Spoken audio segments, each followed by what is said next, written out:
mucaa fidii hootu mee amma mucaa fidii hootu boo'ichi furmaatan ta'u mucaa fidii hootu hin gargaarsisna.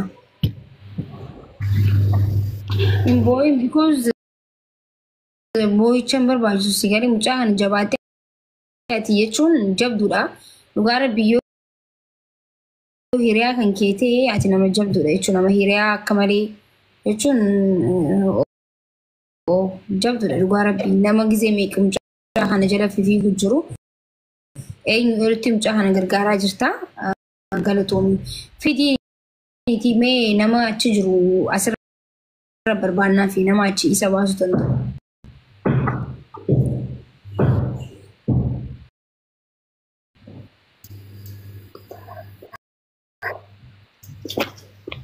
Fidiin dhugaa miidiyaa.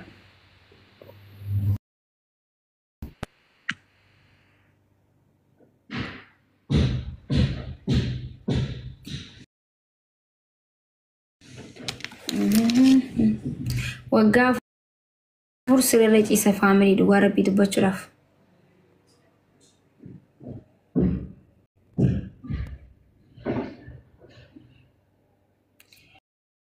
Mucaan biyya galuu barbaadis ni galee dhukkubyoon waateellee warra kiyya biratti waa haa ta'uu biyya nagalchaa jira rakkoon bar mucaan sireerraa hin bu'u. Sinigalee ammas biratti mucaan miilaan deemee imbaasii deemuu hin danda'u. Taaksii achi erguu qabna jeetii yaadee gudura. Achi taaksii erguu illee barbaachisu hin danda'amu. Nama isa ol fuudhee taaksii keessa isa galchuu barbaada mucaan.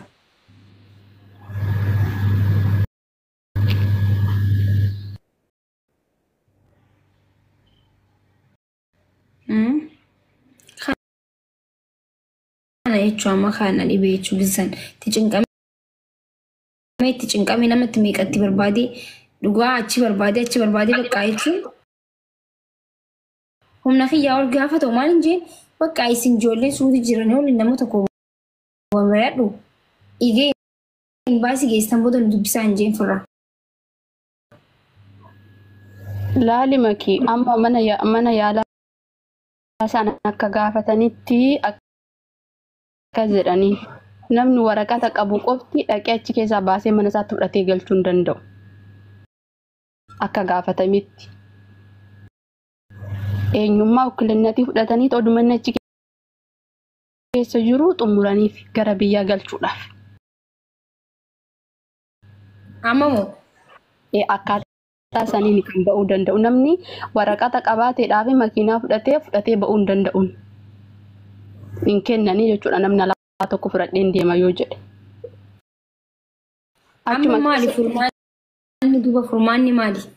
Furmaanni isaa amma namni waraqata qabu abbummaa fudhatee achi keessaa fuudhee imbaasii geessee achi immoo booda imbaasiidha fuudhee manuma yaalaa sanitti deebisa. Jalqaba waan sana jammaruudhaaf. Keessanii jira barra koon bara kanaa bara namni amma ijoolleen asii yoo itti kun silaa kana goote wallaahi an silaan jiraadhe wallaahi wabillaahi silaan achi jiraadhe jechuudha. Wanta kana numan godha akkam deemee silaan achi jiraadhe wallaahi deemee fuudhee maal godha namni amma kana godhu xiqqee sabboonummaa qabaachuu qaba isin nama quuqama namaaf nama ta'uu qaba jechuudha. Namni akkasii yoo hin ta'in namni asii hundi ol bee anis nin godha anis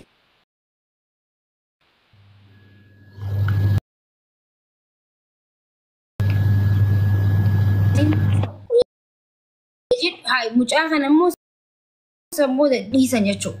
Dhugaa namni godhu namummaan maal dhagahamu jechuudha. Namoonni akkasii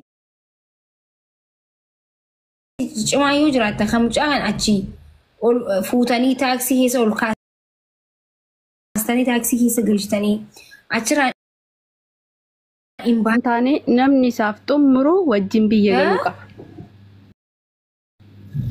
Birri namni eeka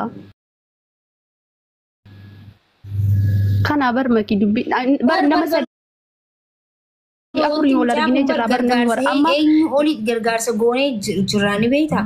Gargaarsa hedduu godhee jira. Gargaarsa amma mucaa kana hedduu ulfaata jechuudha. Dhugaa rabbi dubbachuu. Maallaqa miti bara amma kan dubbe. Maallaqa uummata gaafachuu miti harkaan dubbe. Akkami guyyaa isaa wajjin oolu sana qarshii lakkaa'u. Warri amma rakkoon bara akkam akka godhu wallaalee baran amma. Akkasumaan wayyadu.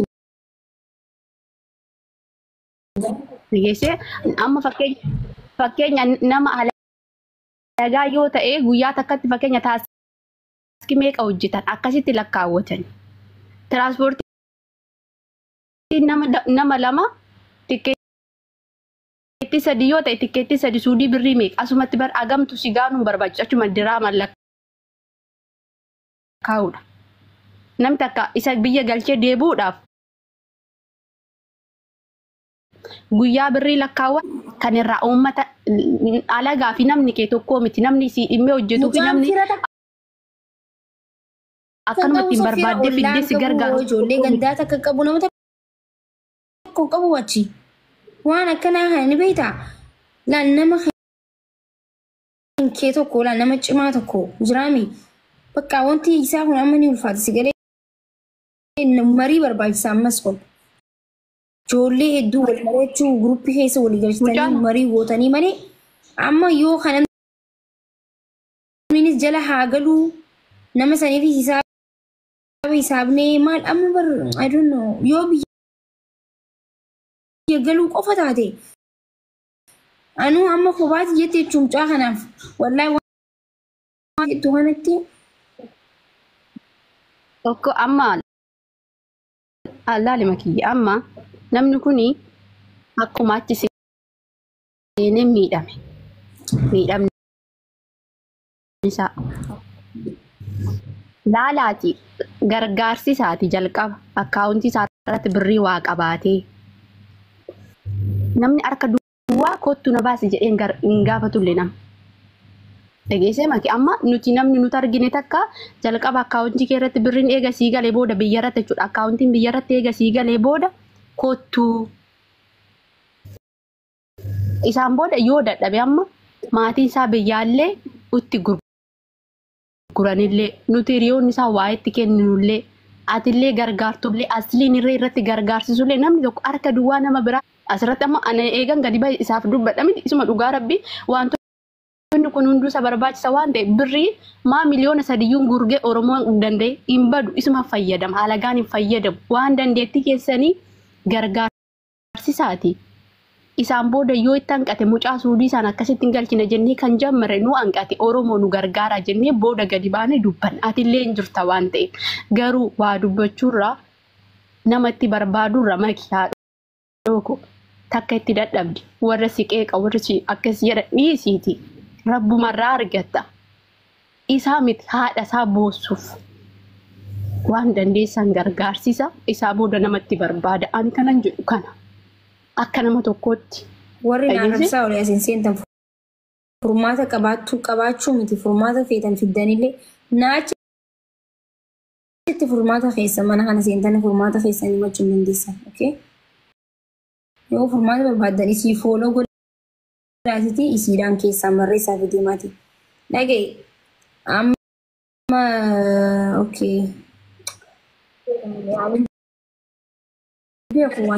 yaanna isin jedhe si galee asli wajjin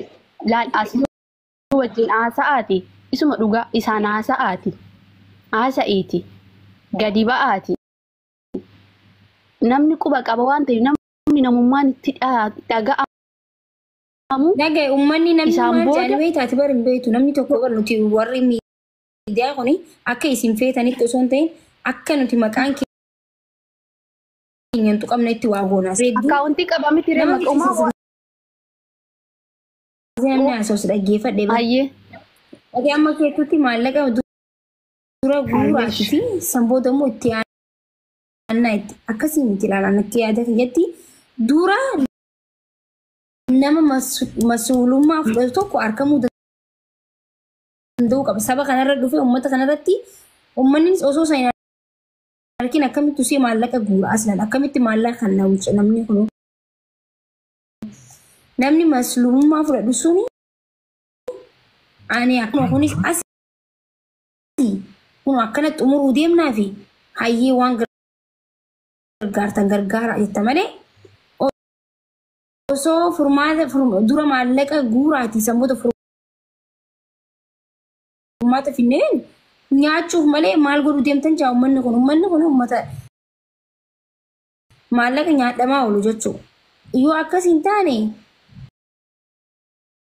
hin guuran hin kannan maallaqa anuu kan waan furmaatan argine osoo furmaatan argin osoo eessa deemamsata abbaan fedheeti taphata jechuudha. Siyalee maalleeni nama inni amanuu irratti galfamuu qaba amma nama inni na nyaatu jee yaaduu danda'u irratti maalleen isaa siif ta'uu qaba. Namni sun sa'a barbaadeetti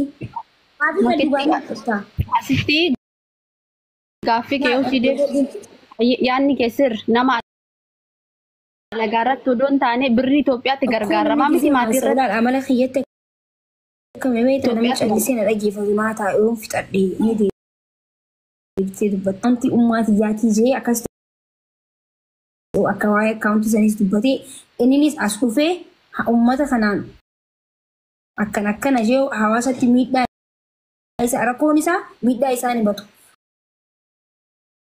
Atiiti maaf jechuun hin ta'u kunis ittiin namni yoo dhukkubsatu madaa ofii yoo ifii himate namni illee jechuun gargaaruu danda'an.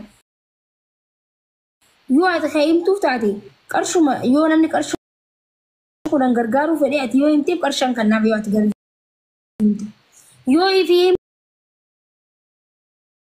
himate qarshii kudhan ittiin dhugaan ittiin maan keessaan akkas jee jechuudha ittiin akka namni garaa laafee gargaarsi gargaaruuf namni hundinuu waan danda'u si gargaaruuf takka gizee gargaaramtu Oromoo lama naman gargaartu tokko fuula yoo argite lammaduu yoo deebite hin feetu Oromoon takka irratti sirriitti gargaaramuu qaba. Rakkoo isaatti sirriitti hawaasatti himatu qaba. Hin qaanfata uummata isaa kabajamaa kana hin gargaara uummanni saniifuu itti himi al rakkoo hin jiru hin gargaarsisna biyyatti hin galchina nuti akka hoolayyii ilaallu akka rabbiitiin jira akka rabbiitiif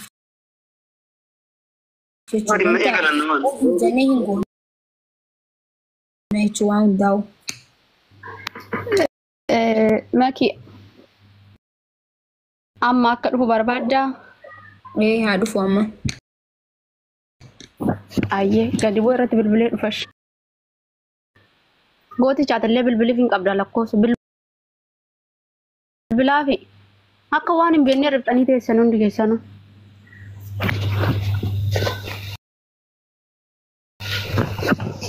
Mucaan amma dura nin gargaaraa jechuun eessa badanii badee? Kum. Amma dura bakka maallaqa wanni godhaa malee annin gargaara kan jedhu masluufummaa fudhatu tokko ni jira bareessa kutu.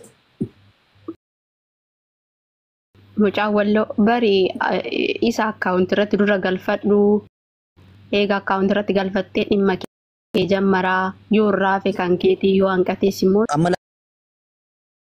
Almaa kee furmaanni kam goona seeti. Amma kana jechuun jiran wanta miti miira keessaa ba'aadha. Waan dhagaame dubbachuu barbaada. Idris qofallee yoo dhufan as jala jiran. Waalaikum salaam akkana gootichaan arge.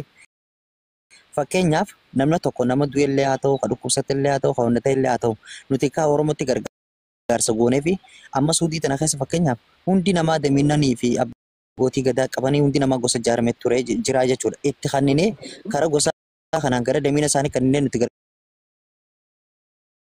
gargaarree daminni isaanii fuudhee yoo warra isaaniitiin gahee qabi.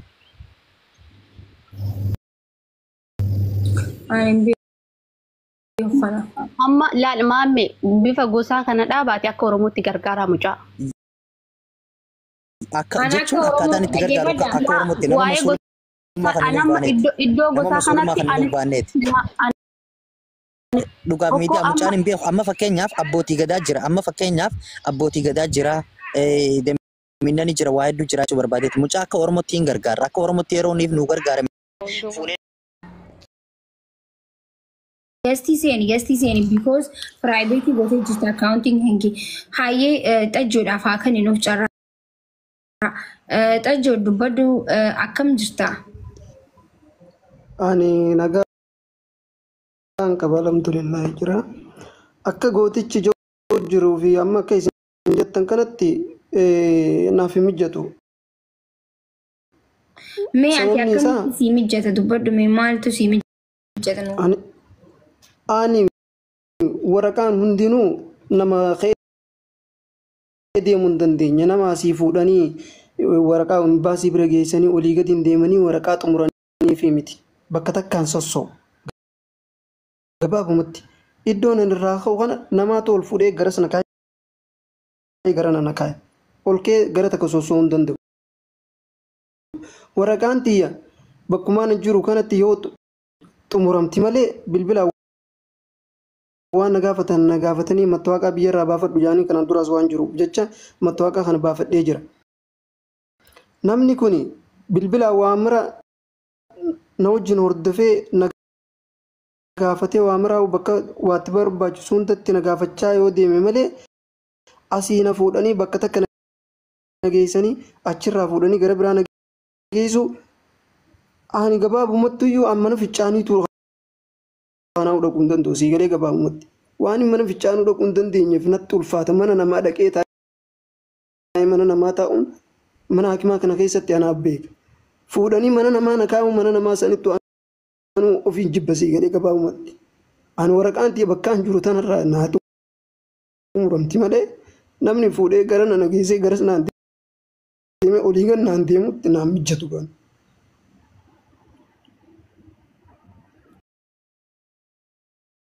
Kanaan alatti Arabiyaa barbaada. Arabiyaa tana gaarii irra taa'anii namni naan oofu kana barbaada. Namni takka fuudhee naan deemuu hin danda'u. Nama lama yoo ta'e malee.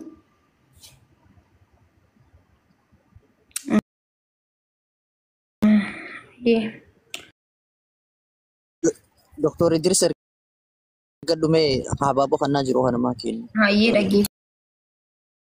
Ani akkuma gaafa duraa Aburashiidhaan jette sanitti iddoo isaanii isin namni hedduu waan hin hordofneef jecha isin dhageenya namni hedduu akkaawuntuma abbaa kiyyaa qabiyya jirru na erganii abbaamti san irratti erganii namni asii waan hojjetu kun maallaqni san biyyarraa isaaf as deebi'u herregamee fi shallagamee fi nama asii